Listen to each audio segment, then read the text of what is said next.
ప్రభువైన యేసుక్రీస్తు వారి పరిశుద్ధ నామములో అందరికీ వందనాలు. విసన్నపేటలోని ఏకొండూరు రోడ్లో గల గ్రౌండ్లో మా చర్చ్ ఉందండి.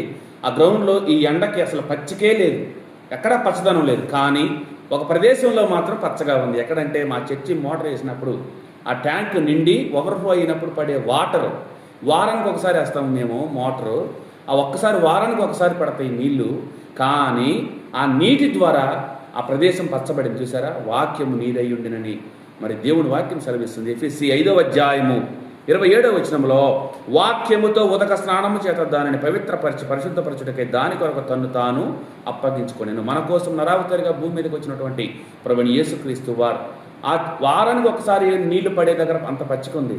మనము కూడా దేవుడి వాక్యం మా హృదయంలో వారానికి ఒకసారి దినముకు 2-3 మార్లు ప్రార్థన చేయడం ద్వారా మన జీవితం కూడా పచ్చగా ఉంటుంది.